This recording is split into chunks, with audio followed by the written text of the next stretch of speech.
అందరికీ నమస్కారం. మనం ఈ వీడియోలో వెయిట్ లాస్ అవ్వాలంటే అనేటువంటి అంశాన్ని గురించి తెలుసుకోబోతూ ఉన్నాం. ఈ వెయిట్ లాస్ త్వరగా అయ్యేందుకు ఆహారము, విహారం అంటే ఎక్సర్సైజులు, ప్రకృతి సిద్ధంగా ప్రకృతిలో లభించేటువంటి ఔషధ సేవన, ఈ మూడు కూడా మంచి పాత్ర వహిస్తాయి. ఇందులో ఆహారము అత్యంత ప్రధానమైనటువంటి పాత్ర వహిస్తుంది. మరి ఎటువంటి ఆహారాన్ని తీసుకుంటే త్వరగా మన బరువు తగ్గుతాము అంటే మరి ఇవన్నీగా మీరు పాటించినట్లయితే అతి త్వరలోనే మీరు అనుకున్నంత స్థాయికి మీ బరువు తగ్గించేందుకు అవకాశం ఏర్పడుతుంది. మరి ఆహార విషయాలు ఎలా మనం ఆహారాన్ని వాడుకోవాలంటే, ఉదయం పూట మొలకెత్తిన విత్తులు ఒక యజ్ఞంలాగా, ఒక దీక్షలాగా పెట్టుకొని మీరు ఈ పద్ధతి పాటించినట్లయితే ఖచ్చితంగా తప్పకుండా వెయిట్ లాస్ అవుతారనమాట.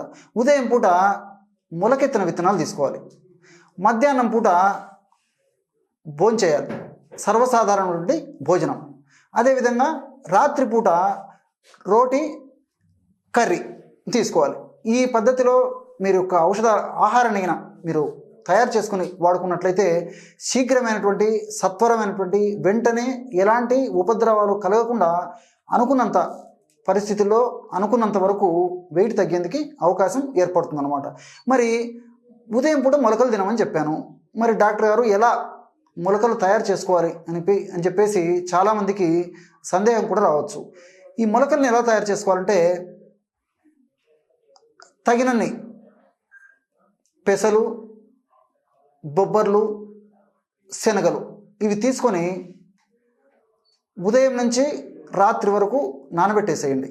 ఇందులో శనగలకు మాత్రము వెంటనే మొలకలు రావు, 2 రోజులు నానతాయి కాబట్టి మొలకలు రాకపోయినా కూడా వాడుకోవచ్చు అనమాట.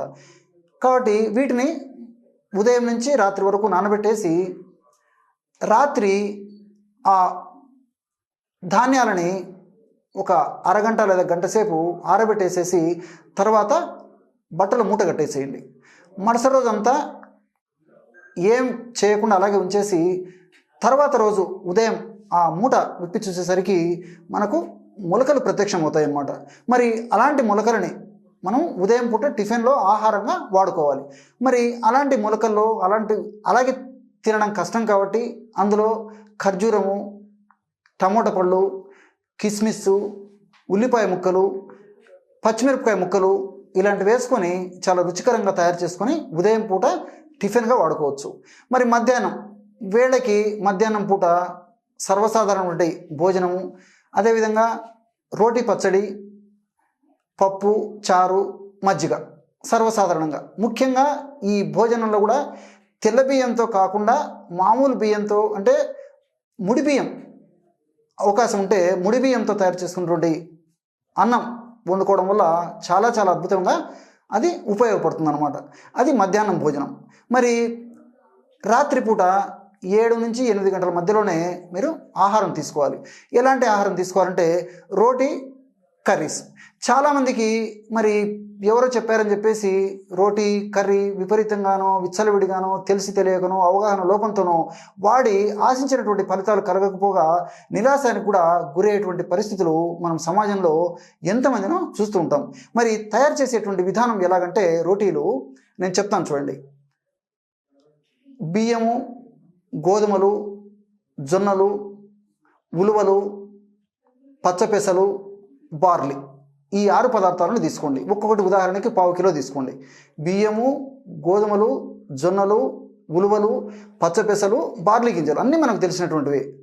తయారు చేసుకునేటువంటి విధానం తెలియక, సద్వినియోగం చేసుకోలేక ఆశాజనకమైనటువంటి ఫలితాలు కూడా పొందలేకపోతున్నాం. వీటిని ఒక్కొక్కటి 1/4 కిలో చొప్పున తీసుకొని ఒక రోజంతా రాత్రంతా తగినన్ని నీళ్ళల్లో పోసేసి నానబెట్టేసేయండి, అన్నీ కలిపేసి. మరుసటి రోజు లేదా 2 రోజుల పాటు బాగా ఎండలో ఎండించేసేయండి. లేకపోతే ఇంట్లోనే సరే ఒక బట్ట లాంటిది పరిచేసేసి గట్టిగా బాగా ఎండించేసేయండి. ఆ విధంగా ఎండించిన తర్వాత దోరగా వేయించేసేసి పిండి తయారు చేసుకోండి. ఇంతే, రోటీ పిండి తయారైపోయిందనమాట. ఈ విధంగా తయారు చేసుకున్నటువంటి పిండిని మనం రొట్టెలాగా తయారు చేసుకోవాలి. ఇందులో కూడా ఉప్పు ఎటువంటి పరిస్థితుల్లో కలపరాదనమాట. కేవలం నీరు కలిపేసి ముద్దలాగా తయారు చేసి ఆ ముద్దను రొట్టెలాగా తయారు చేసుకొని వాడుకోవాలి. ఈ విధంగా తయారు చేసుకున్నటువంటి రొట్టెలో ఒకటి లేదా రెండు రొట్టెలు తీసుకుంటే అందులో ఇంచుమించు అరకిలో కూరగాయలు లేదా ఆకుకూరలతో తయారు చేసుకున్నటువంటి కూరను వాడుకోవాలన్నమాట. మరి ఆ రాత్రిపూట ఎలా చేసుకోవాలంటే రోటీ తయారైంది, మరి కూర కూడా ఆకుకూరలు కానీ కూరగాయలు కానీ ఒక అరకిలో తెచ్చుకొని చిన్న చిన్న ముక్కలుగా చేసి ముందు నీటిలో ఉడకబెట్టేసేయండి. అప్పుడు ఎలాంటి ఉప్పు కారము మసాలాలు ఎలాంటి వాడొద్దండి. కేవలము ప్రకృతి ప్రసాదించినటువంటి ఆకుకూరలు లేదా కూరగాయల్ని నీళ్ళలో వేసి ఉడికించేసేయాలన్నమాట, సులభంగా జీర్ణమయ్యేదానికి, ఆ దోషాలు పోయేందుకు. ఆ విధంగా ఉడికిన తర్వాత దించేసి అందులో మన నోటి రుచి కోసము చాలా తక్కువ ప్రమాణంలో ఉప్పు లేదా సైంధవ లేదా ఉప్పు అయినా చాలా తక్కువ వేసేయండి. కేవలము ఆ పై భాగంలో ఉంటుంది కాబట్టి ఆ ఉప్పు రుచి కోసం. అందులో మిరియాల పొడి కొద్దిగా వేసుకోండి. తర్వాత నిమ్మరసం పిండేసేయండి. తాళింపు కూడా దించిన తర్వాతనే వేసేయండి. అంటే ముందుకు తాళింపు వేసేసి తాళింపు వేసిన తర్వాత నేను చెప్పినటువంటివి అంటే ఉప్పు తర్వాత మిరియాల పొడి ఇలాంటివి వేసుకోండి. తినే ముందు కావాలంటే నిమ్మరసం పిండుకోండి. ఈ విధంగా ఇంచుమించు అరకిలో నుంచి తయారు చేసినటువంటి కూర, ఆ కూర కానీ కూరగాయలతో తయారు చేసుకున్నటువంటి కూర కానీ దాన్ని మనం రోటీలో నంచుకునేందుకు వాడుకోవాలన్నమాట. ఈ విధంగా రాత్రిపూట సేవించాలి. కొత్తలో కొంతమందికి అలవాటు ఉండదు కాబట్టి ఈ పద్ధతిలో ఆహారం తీసుకున్నప్పుడు మరి పెందలాడే ఆహారం తీసుకుంటాము. అదేవిధంగా నూనె మసాలాలు ఇలాంటివి ఉండవు కాబట్టి ఇది త్వరగా జీర్ణమయ్యేటువంటి అవకాశం ఉంటుంది. కాబట్టి కొంతమందిలో రాత్రిపూట మళ్ళీ ఆకలి మొదలవుతుంది అన్నమాట, కొన్నాళ్ల పాటు అలవాటు ఉండదు కాబట్టి. అలాంటి వాళ్ళు పల్చటి మజ్జిగ, బాగా గుర్తుపెట్టుకోండి, మజ్జిగ చాలా చాలా పల్చగా ఉండాలన్నమాట. అలాంటి పల్చటి మజ్జిగ ఒక 200 ml కానీ 250 ml కానీ కొంతకాలం పాటు రాత్రిపూట మీకు అలాంటి మళ్ళీ ఆకలి అయినప్పుడు తీసుకోండి. ఇలా క్రమ పద్ధతిలో రోజు ఉదయము మధ్యాహ్నము రాత్రి ఇలాంటి ఆహారాన్ని మీరు తీసుకోవడం వల్ల అతి త్వరలోనే ఆశాజనకమైనటువంటి ఫలితాలు కలుగుతాయి అన్నమాట. ఈ మధ్యలో ఏదైనా అవసరం ఉంటే కొన్ని పళ్ళు కూడా ఏమన్నా తీసుకోవచ్చు అన్నమాట. మరి ఆహారం చెప్పాను. విహారపరంగా జాగింగ్ కానీ స్కిప్పింగ్ కానీ స్విమ్మింగ్ కానీ వాకింగ్ కానీ మీకు ఏది చేతనైతే అది వారంలో 5 రోజుల పాటు అరగంట నుంచి 30 గంట లేదా గంట వరకు చేయండి. మరి ఔషధం, మరి ఈ ఫ్యాట్ను త్వరగా బర్న్ చేసేందుకు చక్కటి ఔషధం కూడా మనకి ప్రకృతి మాత ప్రసాదించింది. మరి ఆ ఔషధాన్ని ఎలా తయారు చేసుకోవాలంటే దీనికి కావలసినటువంటి పదార్థాలు రెండే రెండు. మొట్టమొదటిది ఉసిరి. ఎండించినటువంటి ఉసిరి ఈ రూపంలో ఉంటుందన్నమాట. వీటినే ఉసిరి పెచ్చులు అంటారనమాట. ఉసిరి పెచ్చులు. ఈ ఎండించినటువంటి ఉసిరి పెచ్చులు సంవత్సరం అంతా కూడా మనకు మార్కెట్లో దొరుకుతాయి. ఉసిరిక పొడి కూడా మనకు సంవత్సరం అంతా మార్కెట్లో దొరుకుతుంది. ఈ ఉసిరి పొడి 100 గ్రాములు తీసుకోండి. అట్లే బార్లీ గింజలు కూడా సంవత్సరం అంతా మనకు మార్కెట్లో దొరుకుతాయి. బార్లీ గింజలని దూరగా వేయించేసి మెత్తగా చూర్ణం చేసి పెట్టుకొని ఆ బార్లీ గింజల యొక్క పొడి కూడా ఒక 100 గ్రాములు తీసుకోండి. ఉసిరిక పొడి 100 గ్రాములు, బార్లీ గింజల పొడి 100 గ్రాములు. ఈ రెండు పదార్థాలని బాగా కలిపేసి ఒక గాజు సీసాలో నిల్వ ఉంచుకొని రోజు ఉదయం ఆహారానికి ఒక అరగంట ముందు, రాత్రిపూట ఆహారానికి ఒక అరగంట ముందు 1/2 టీ స్పూను ఈ యొక్క పొడిని అంటే ఉసిరిక పొడి బార్లీ గింజల పొడి కలిపి తయారు చేసుకున్నటువంటి చూర్ణం ఏదైతే ఉందో దాన్ని ఒక 1/2 టీ స్పూన్ అంటే ఇంచుమించు 2.5 గ్రాములు లేదా 3 గ్రాముల వరకు తీసుకొని తగినంత స్వచ్ఛమైనటువంటి తేనె కూడా మేధోహరం అంటే శరీరంలో ఎక్కువగా సంచితమైనటువంటి శ్లేష్మాన్ని తొలగించేటువంటి గుణం కూడా ఇందులో ఉంది. కాబట్టి ఈ యొక్క తేనెను కూడా కలిపేసి ఒక ప్రమాణంగా సేవించాలి. ఈ విధంగా ఉదయం ఒక్కసారి రాత్రి ఒక్కసారి ఈ యొక్క ఔషధాన్ని ఈ పద్ధతిలో వాడుకుంటూ ఉండాలి.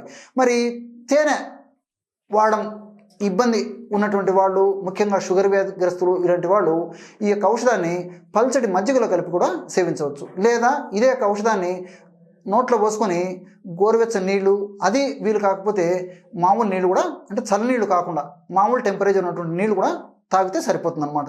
ఈ విధంగా ప్రధానంగా ఆహార నియమాలు పాటిస్తూ మరి ప్రకృతి ప్రసాదించినటువంటి ఈ యొక్క ఆహార ఔషధ ద్రవ్యాన్ని కూడా వాడుకుంటే మరి వేలకు వేలు లక్షలు ఖర్చు పెట్టి రకరకాలైనటువంటి ఇబ్బందులకు గురి కాకుండా క్షేమదాయకంగా ఆ యొక్క బరువును తగ్గించుకొని ఆరోగ్యంగా హుషారుగా ఆనందంగా ఉల్లాసంగా మన జీవితాన్ని గడిపేందుకు మార్గం సుగమవుతుంది. చూశారు కదా ఎటువంటి చక్కనైనటువంటి ఔషధాన్ని ప్రకృతి మాత వెయిట్ లాస్ అనేటువంటి సమస్యకి ప్రసాదించిందో.